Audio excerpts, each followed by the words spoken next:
Class second year Urdu میں نظم آدمی ہے سے ضمیر جعفری کی لکھی ہوئی۔ عمر بھر صحرا نوردی کی مگر شادی نہ کی، قیس دیوانہ بھی تھا کتنا سمجھدار آدمی، دانش و حکمت کی ساری روشنی کے باوجود کم ہی ملتا ہے زمانے میں کم آزار آدمی۔ ظریفانہ انداز میں مجنوں کی تعریف کی گئی ہے۔ اسے لیلا نہ ملی، اس نے کبھی شادی نہ کی، وہ بڑا ہی سمجھدار نکلا، عمر بھر صحرائے نجد میں مارا مارا پھرتا رہا۔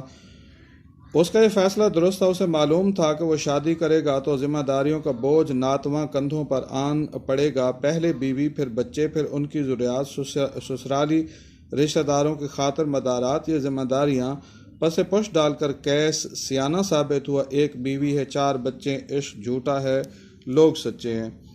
سعودی عرب کا دارالحکومت ریاض ماضی میں صحرائے نجد کہلاتا تھا، وہاں قبیلہ بنی عامر مقیم تھا۔ اس کا ایک شخص تھا قیس عامری، اپنی چچا زاد لیلا کے عشق میں گرفتار ہو گیا، لیلا کی شادی دوسرے قبیلے میں کر دی گئی، وہ ساری زندگی صحرا میں مارا مارا پھرتا رہا۔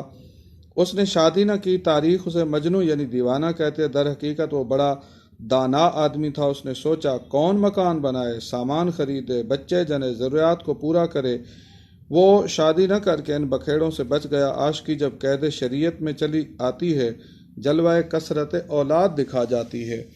اس دور کے انسان کا یہ دعویٰ ہے کہ وہ بڑا علم اور وہ با علم اور صاحب حکمت ہے۔ علم و دانش کی اس تمام روشنی کے باوجود اس زمانے میں کم دکھ دینے والا آدمی کم ہی ملتا ہے۔ جسے آج کا انسان علم کہہ رہا ہے، وہ تو سائنسی اور فنی معلومات ہیں۔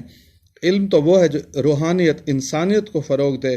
عہد حاضر کا انسان ستاروں پر کمندیں ڈالنے کی بات کر رہا ہے، مگر اسے دم توڑتی ہوئی انسانیت کا خیال نہیں، احساس نہ اخلاص، محبت نہ تعلق۔ اس دور کے انسان ہیں کہ پتلے ہیں ربڑ کے۔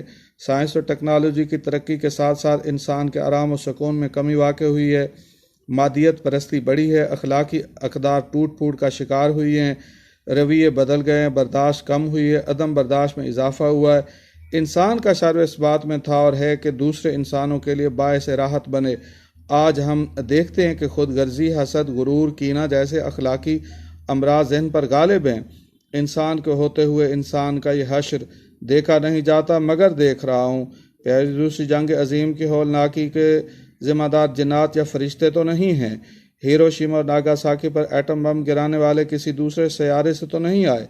خود کش دھماکے کرنے والے کسی دوسری دنیا سے تعلق تو نہیں رکھتے۔